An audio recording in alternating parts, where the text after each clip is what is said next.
আসসালামু আলাইকুম রহমতুল্লাহ। প্রিয় দর্শক, আজকে আমরা কথা বলবো ইউরোপের কোন কোন রাষ্ট্রে সহজে আসা যেতে পারে, কম খরচে আসা যেতে পারে, এবং সেই বিষয়ে কথা বলার জন্য আমাদের একজন সম্মানিত অতিথি আসছেন। ওনাকে আমরা দীর্ঘদিন যাবৎ অ্যাপয়েন্টমেন্ট ওনার থেকে নিতেছি, কিন্তু ঠিক টাইম মতো ওনাকে পাওয়া যেতেছে না। উনি খুব ব্যস্ত মানুষ। তো আজকে ওনার সাথে আমাদের আলাপ হবে। আপনাদেরকে উনি ইউরোপের বিভিন্ন বিষয়, ওনার যেহেতু ইউরোপের বিভিন্ন দেশে যাওয়ার অভিজ্ঞতা আছে, তো সেই আলোকে উনি আমাদের সাথে আলাপ করবেন। আসসালামু আলাইকুম। ওয়ালাইকুম আসসালাম। কেমন আছেন? জি, আলহামদুলিল্লাহ। জি, আমরা আসলে আপনার থেকে একটা জিনিস জানতে চাই, সেটা হলো ইউরোপের ইটালিতে যেহেতু আসাটা খুব এক্সপেন্সিভ, তো সস্তায় ইউরোপের কোন কোন দেশে আসা যেতে পারে, এই বিষয়ে আপনার কাছ থেকে জানতে চাই। আচ্ছা, ইউরোপে আসাটা এটা উম বাংলাদেশের বর্তমান যে যুব সমাজ, জি, ইয়ং যারা আছে তাদের জন্য এটা একটা স্বপ্নের মতো। এইটা অনেকেই স্বপ্ন বলা যেতে পারে বা একটা অন্ধ প্রেম বলা যেতে পারে, অন্ধ প্রেম বলা যেতে আমি পারে। যেটা হ্যাঁ, মনে করি। অন্ধ মানে প্রেম। এই ক্ষেত্রে মানুষ জীবন দিয়ে দেওয়াটারেও খুব বেশি হ্যাঁ, মানে লস মনে করতেছে না, যে জীবন গেলে গেল, ইউরোপে আসতে হবে। হ্যাঁ, আমরা দেখছি যে তারা ইউরোপে আসার জন্য বিভিন্ন ওয়ে অবলম্বন করতেছে, বিভিন্ন পথে আসার জি, চেষ্টা করতেছে। সেই ক্ষেত্রে কারো প্রাণহানি ঘটতেছে, জি। কেউ আসতে পারতেছে। কিন্তু এইটা একটা সিস্টেমেটিক ওয়েতে যদি হইতে পারতো তাহলে আরো সুন্দর হতো। তার মানে আপনার মতে ইউরোপে আসা যায়, বা ইউরোপের প্রত্যেকটা রাষ্ট্রেই মানে যারা যুবক তাদের গুরুত্ব আছে, তাদের প্রয়োজন আছে, কিন্তু জানার অভাবে মানুষ জীবন বিপন্ন করতেছে ইউরোপে আসতে যায়, বিষয়টা তো এরকমই মনে হয়। বিষয়টা এরকম পর্যাপ্ত তথ্য না জানার কারণে। বিষয়টা এরকম পর্যাপ্ত তথ্য না জানা বা তথ্য জানা থাকলেও মিসগাইডেড হয় অনেক সময়। জি। যারা হচ্ছে বা তাড়াহুড়া এগুলো নিয়ে থাকে। কাজ করে, জি। তাদের মাধ্যমে মানুষ মিসগাইডেড হয়। ওকে, তার লোভ দেখায়। লোভ দেখায়, অথবা তারা যেইভাবে কাজ আসলে উঠে আসে, যেভাবে একটা মানুষকে আনা যায় সেই ওয়েতে না গিয়ে তারা বিভিন্ন শর্টকাট নিতে চায় আচ্ছা, এবং তার মানুষকে সেটা এখানে বুঝাইতে আমি চায়। আরেকটু যোগ করতে চাই আপনার সাথে। আপনার কাছে কি মনে হয় না যে যারা ইউরোপে থাকে তারাও এর জন্য দায়ী? কেন দায়ী? কারণ তারা তাদের লাইফের যে পেছনের জিনিসগুলো আছে, ব্যাকগ্রাউন্ডের যে কষ্টগুলো আছে, সেগুলো না দেখায় শুধু এরকম সুন্দর জায়গাগুলি দেখায়, যে ভাই দেখেন ইউরোপের মানে বাজার এত সুন্দর, ইউরোপের কাপড় চোপড় এত সুন্দর। এটাও কি দায়ী না বলে আপনি, দায়ী বলে আপনি মনে করেন না যে এটার কারণে আগ্রহটা আরো বেশি বেড়ে যাচ্ছে? এইটা একটা দিক, যারা হচ্ছে ব্লগ করতেছে জি। এই ধরনের বাজার ঘাট বা একটা দেশের শুধু পজিটিভ সংস্কৃতি, জিনিসগুলো দেখাইতেছে, খাবার, সংস্কৃতি, পোশাক আশাক বা দেখাইতেছে, শুধু এটাও শুধু সুবিধাগুলো দেখাইতেছে। সুবিধাগুলো দেখাইতেছে। হ্যাঁ, এর পেছনে যে কি এইটা যারা হচ্ছে মানে ইউরোপে আসার কেন আসবেন, ইউরোপ কেন আসবেন, এই কথা বলার জন্য যারা শুধু এই জিনিসগুলো দেখাইতেছে, তাদের জন্য এটা একটা মানে সাধারণ মানুষ একটা মিসগাইডেড ভুল হচ্ছে, মেসেজ ভুল যাচ্ছে, বা মেসেজ তারা যাচ্ছে। তাদের ভিউর জন্য মানুষকে এই জিনিসগুলো দেখাইতেছে। হুম, হুম, হুম, এটা কিন্তু প্র্যাকটিক্যাল ওয়ে গুলো কি কি বা বা প্র্যাকটিক্যালি আমার কাছে কিভাবে। মনে হয় যে প্রপার যে ইনফরমেশনটা ইউরোপে আসার ক্ষেত্রে, এটা খুব কম চ্যানেলেই দেয়। তো আমরা আসলে সেই ইনফরমেশনটা দিতে চাই, এবং এটা আপনাদেরকে বলে রাখি, এটা একটা কোলাবোরেশন ভিডিও। সিটিজেন টিভি, না আপনার জি, চ্যানেলের নাম সিটিজেন টিভি। আমাদের এই অতিথির একটা ইউটিউব চ্যানেল আছে, সেখানে বিভিন্ন ইনফরমেশন উনি দিয়ে থাকেন। তো আমার রিকোয়েস্টে উনি সেখানে ইউরোপ রিলেটেড ভিডিও দিবেন। তো আপনারা যদি নিয়মিত আপডেট পাইতে চান, তাহলে আপনারা সেই চ্যানেলটা সাবস্ক্রাইব করে রাখবেন। আর আমার এই ভিডিওটা যাচ্ছে কমার্স সলিউশনে, আমার চ্যানেল, যদি আপনারা ইউরোপ রিলেটেড ইনফরমেশন চান সেটা ফলো করতে পারেন। আরেকটা বিষয় বলে রাখি, আপনাদের ইউরোপ রিলেটেড যে কোনো প্রশ্ন থাকে সেটা ইউটিউব চ্যানেলের কমেন্টে করবেন, তাহলে আমি সেই কমেন্টের আলোকে, যদি গুরুত্বপূর্ণ কমেন্ট হয়, নেক্সট ভিডিও করব। আর ফেসবুকে, আমরা ফেসবুকেও আছি, কিন্তু ফেসবুকে আমি আসলে খুব বেশি থাকতে চাচ্ছি না, কারণ সেইখানে আজাইরা আলাপ বেশি হয়, অনেকে বাজে কমেন্ট করে। তো যার কারণে আমি চাচ্ছি ইউটিউবে কন্টিনিউ করার জন্য। তো আপনাদের কাছে বলে রাখলাম, যদি আপনাদের যে কোনো বিষয়, যে বিশেষ করে যারা মিডল ইস্ট থেকে ইউরোপে আসতে চান, তারা কিন্তু এই প্রশ্নগুলো ইউটিউবে করতে পারেন। আরেকটা বিষয় বলে রাখি, ইউরোপে আসার ব্যাপারে কিন্তু আমাদের আলেমদের ফতোয়া হলো এখানে আসা নিষেধ। আমি ব্যক্তিগতভাবে কাউকেই ইউরোপে আসতে উৎসাহিত করি না, কিন্তু ইউরোপে আসার ক্ষেত্রে আপনারা যেহেতু আসবেনই, এটা যার যার ব্যাপার, কে আসবে না আসবে, তো আসার ক্ষেত্রে যেন ভুল না হয়, সেই জন্য মূলত আমি ইনফরমেশনগুলো দিতে চাই। জি, আমরা যেখানে ছিলাম, যে যারা ব্লগ করে তারা মানে সঠিক ইনফরমেশনগুলো দেয় না মানুষকে। হুম, এটা একটা দিক। আর বাকি আরেকটা দিক হচ্ছে আমরা যারা হচ্ছে ইউরোপে বলতে হবে। আসছি, জি, তাদের আসলে জার্নিটা আমরা আসলে শেয়ার পৌঁছাতে করি পারি না। না, শেয়ার করি না অনেক ওকে, ক্ষেত্রে। ওকে। ধরেন অনেক মানুষ আছে যারা হচ্ছে হয়তোবা দেশে থাকতে একটু লিখতো, ফেসবুক স্ট্যাটাস দিত, নিজের জি, অবস্থাগুলো প্রতিদিন জানাইতো। আপডেট অনেক জানাই তো মানুষ ডেইলি লাইফ। আছে জি, আমি এখন বাথরুমে যাচ্ছি, আপডেট এরকম দিচ্ছে। আপডেট দিত। হ্যাঁ, কিন্তু কিছু মানুষ আছে সচেতন যারা ইনফরমেটিভ পোস্ট লেখে, প্রতিদিনকার আপডেটগুলো দেয়। ইউরোপে আসার পরে মানুষের এটা অনেক ক্ষেত্রে বন্ধ হয়ে যায়। মানে মানুষ বিভিন্ন অনেকটা যান্ত্রিক হয়ে যায় এখানে, যান্ত্রিক হয়ে যায়, যান্ত্রিক হয়ে যায়। বা আহ, নিজেকে নিয়ে ভাবার আসলে সময় থাকে না। সময় থাকে না ওই নিজের ওই একটা ফেসবুক স্ট্যাটাস দেয়া অথবা কিছু ইনফরমেশন মানুষের সাথে শেয়ার করা, এই মানসিকতা হয়তো বা কমে যায় অনেক ক্ষেত্রে।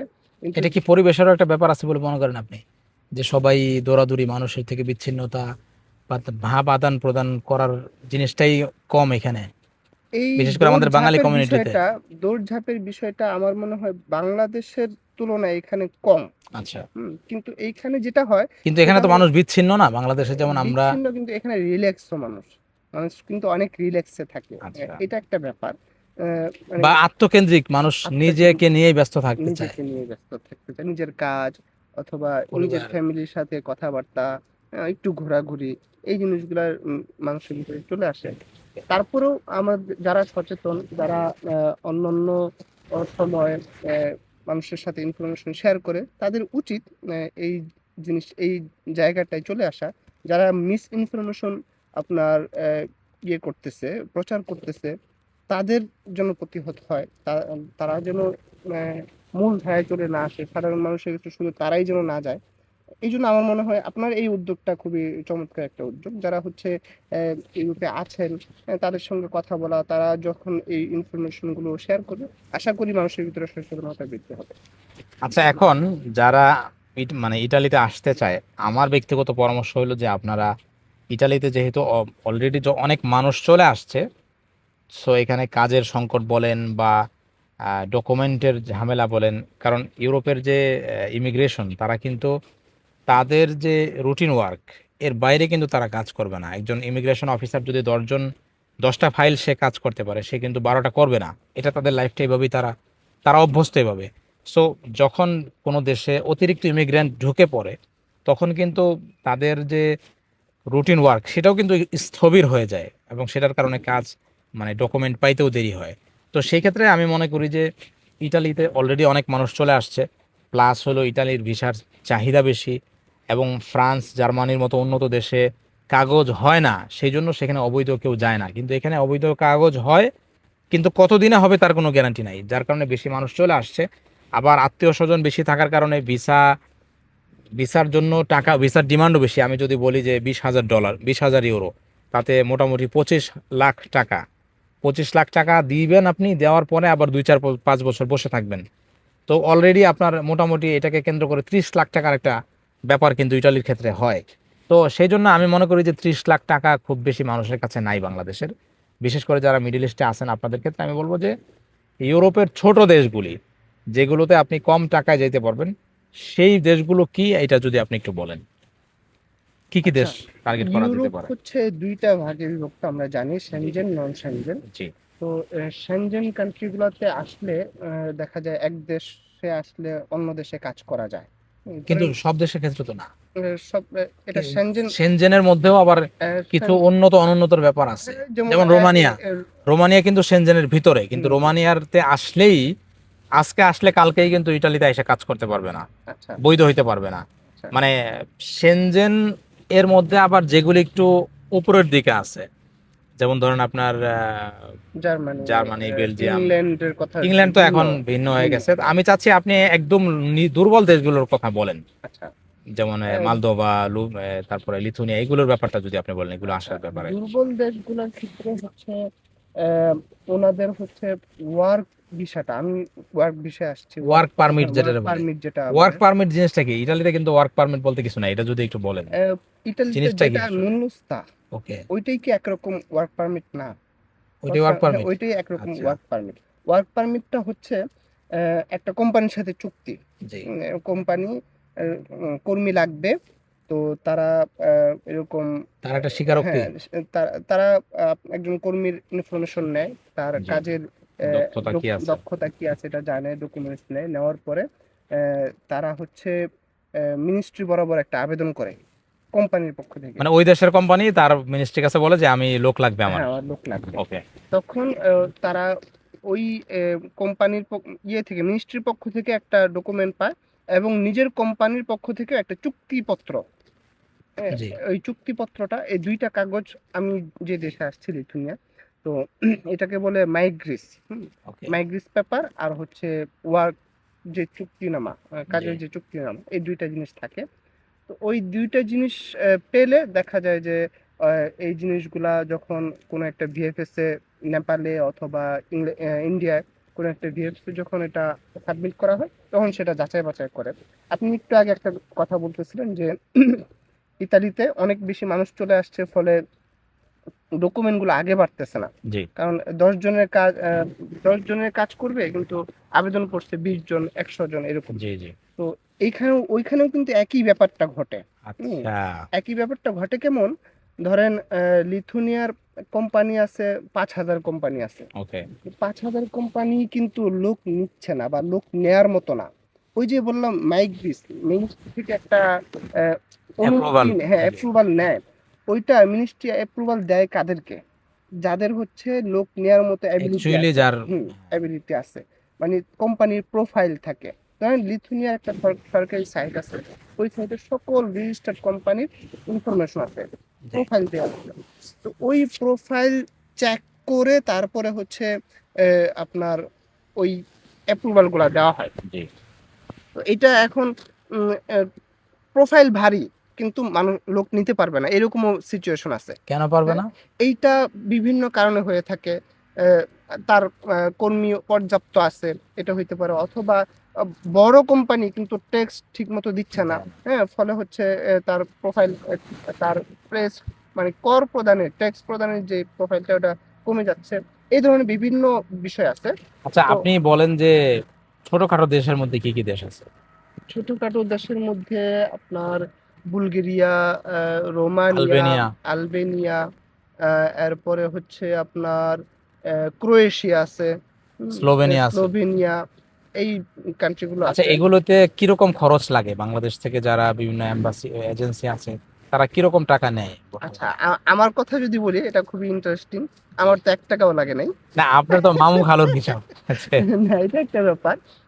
মানে এটা বিষয়টা কি, আহ, এটা হচ্ছে মামা, ধরেন আমার মামা আছে। মামা হুম, আছে। সে তার কোম্পানি থেকে একটা পারমিট নিয়ে আমাকে দিছে, আমি চলে আসছি। ওকে। ওকে। আহ, তিনি পাশাপাশি কিন্তু আরো কিছু স্কিল ওয়ার্কার নিয়ে আসছেন। হুম, তো খুবই কম খরচে নিয়ে আসছে, ওনার জাস্ট কিছু খরচ বা কিছু সিকিউরিটি, মানে ওইটার জন্য নিয়ে এটা একটা আসছেন। অনুমান যদি দেন, উনি উনি কিরকম টাকা দিয়ে নিচ্ছে বা কিরকম টাকা লাগে বাংলাদেশ থেকে যাইতে, উনি এভারেজ ইন জেনারেল যদি বলেন।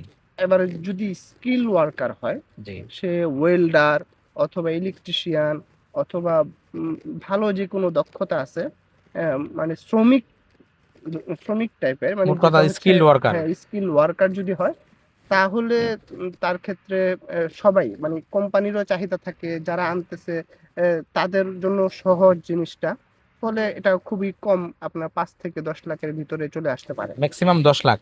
ম্যাক্সিমাম 10 লাখ।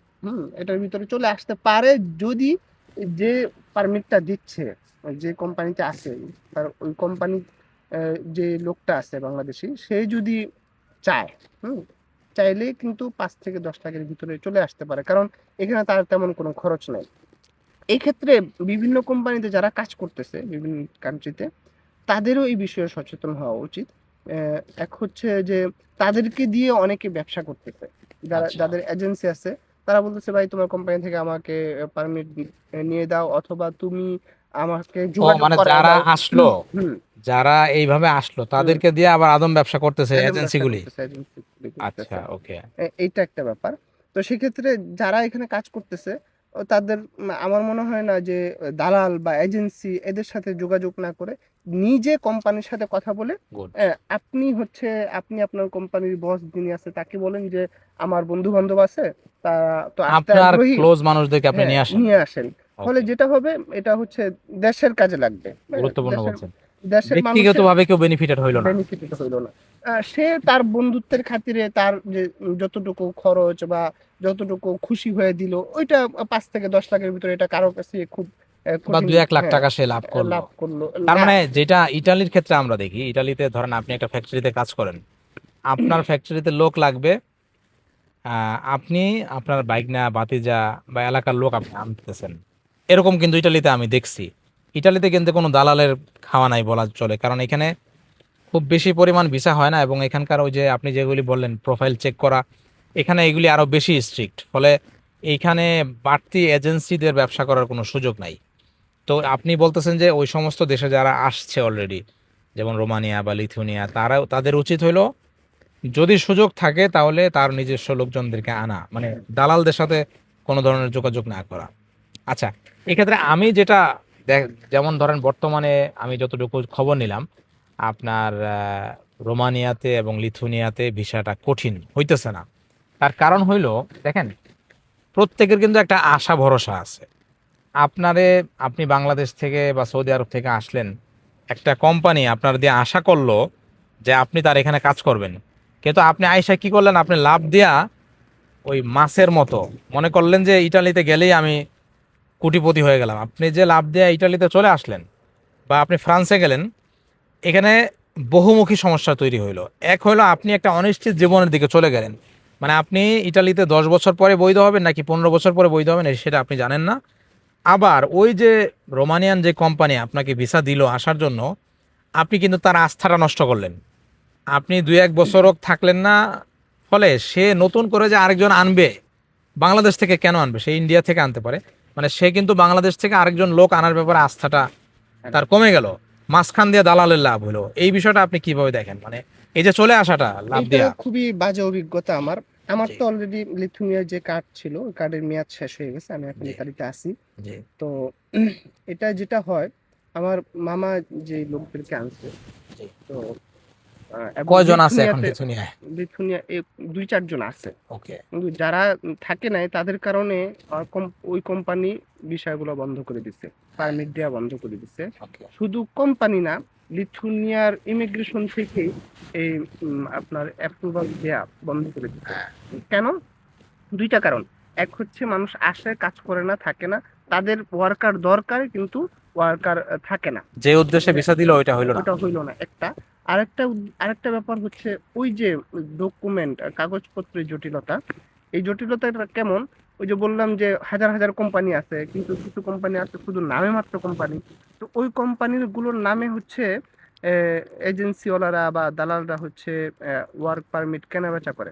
জাস্ট আচ্ছা, পারমিট কিনে দেয় যে এই যে নাও তোমাকে পারমিট দিলাম, তুমি আমাকে 5 লাখ টাকা দাও। হ্যাঁ, 5 লাখ টাকা দাও, বাকি কাজগুলো আমি করে তোমার বাকি টাকাটা দিবা। ধরেন 15 লাখ 20 লাখ টাকা চুক্তি করে 5 লাখ টাকা আগে নিয়ে নিল, পারমিট দেখায় পরে আর তাকে আর খুঁজেও পাওয়া যাবে না।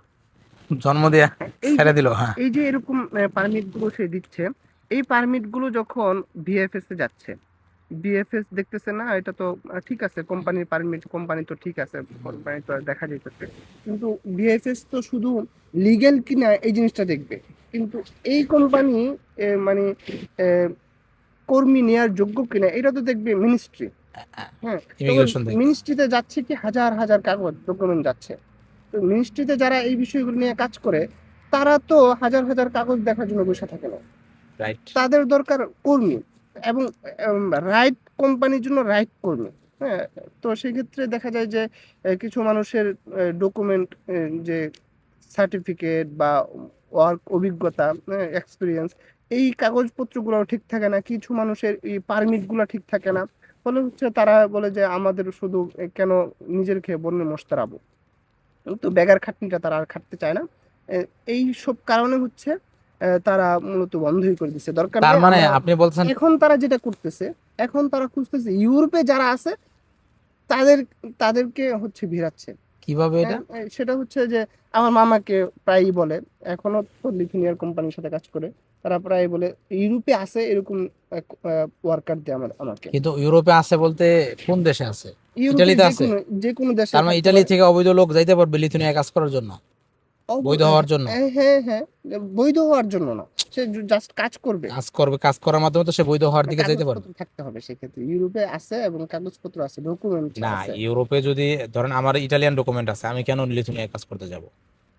আমি তো, আমার তো এখানে পয়সা বেশি। মানে আপনি কথাটা আমি ভালো বুঝলাম না আপনি। হ্যাঁ, এইটা হচ্ছে কি, তারা ওই ঝামেলাটায় যাইতে চাইতেছে না। এখন তো Okay. অলরেডি বন্ধ, মিনিস্ট্রি থেকেও বন্ধ, এরকম অনেক দেশেই তো এখন বন্ধ।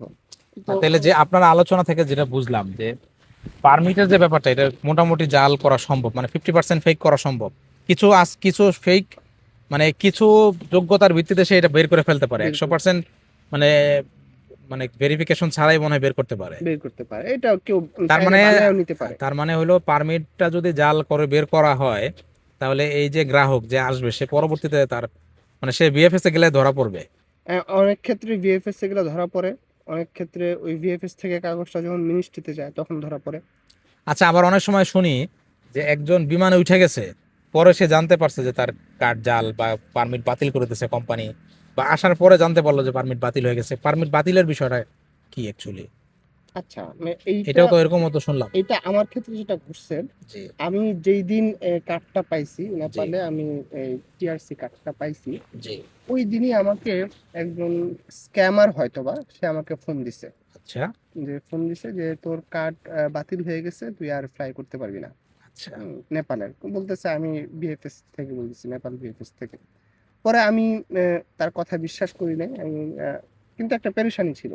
আমি পরে তাড়াহুড়া করে আমি ফ্লাই করে চলে লাইক আসছি। হুম, জি তো এইটা একটা ব্যাপার, এরকম ঘটে। কিন্তু পারমিট বাতিল হয়ে গেলেও, মানে পারমিট বাতিল বলতে তার কার্ড যদি, কার্ড যখন একবার হয়ে গেছে, ওইটা হয়তোবা তার চুক্তিপত্র, চুক্তিনামা বাতিল হয়ে গেছে, ট্যাক্স দিবে না কোম্পানি, কিন্তু সে এখানে থাকতে পারবে। মানে ওকে। ইউরোপে এসে সে বসবাস করতে পারবে, এক জায়গা থেকে আরেক জায়গায় যাইতে পারবে, যতদিন তার হাতে কার্ডটা থাকবে। এটা একটা ব্যাপার। তার তার মানে আপনি তো কার্ডটা সচল থাকে না। যখন 1 মাস 2 মাস ট্যাক্স দেওয়া হয় না, তখন কার্ডটা কিন্তু সচল থাকে না, কিন্তু ওকে। ওই কার্ডটা দেখায় সে। তার মানে আমরা আপনার আলোচনা থেকে যেটা বুঝতে পারলাম, যারা মিডল ইস্ট থেকে বা বিভিন্ন দেশ থেকেই ইউরোপের ছোটখাটো দেশে আসতে চান, তাদের উচিত হইলো যারা তাদের পরিচিত বন্ধু বান্ধব ওই সমস্ত দেশে গেছে তাদের সাথে যোগাযোগ করা, এবং তাদেরকে বলা যে তোমরা আমাদের জন্য চেষ্টা করো বা কোম্পানিকে বলো। আর এজেন্সির কাছে না যাওয়া আপনি পরামর্শ দিতেছেন, উম, যদি এ- বিশ্বস্ত না হয়। উম, একবারে যে বিশ্বস্ত এজেন্সি নাই তাও না, কিছু কিছু তো এজেন্সি ভালো আছে। মানে এজেন্সি হচ্ছে প্রসেসটা জানে, এজেন্সির লোকজন প্রসেসটা জানে, কিন্তু যারা ওয়ার্কার কাজ জি করতেছে তারা এই প্রসেসটা জানে না। ওকে। ফলে যদি কোলাবোরেশন করা যায় কোলাবোরেশন কোনোভাবে, হয়। মানে সতর্কতার সাথে কাজগুলো করা, এটা হচ্ছে মেইন বিষয়। তো ঠিক আছে, ইনশাআল্লাহ আজকে এই পর্যন্তই। আপনাকে অসংখ্য ধন্যবাদ। আপনার কাছ থেকে আমি অনেক কিছু জানতে পারলাম, আশা করতেছি দর্শকরাও জানতে পারবে। আর যে কোনো প্রশ্ন থাকলে কমেন্ট করবেন, আমরা কমেন্টের ভিত্তিতে পরবর্তী ভিডিও তৈরি করব। আল্লাহ হাফেজ। সালামু আলাইকুম।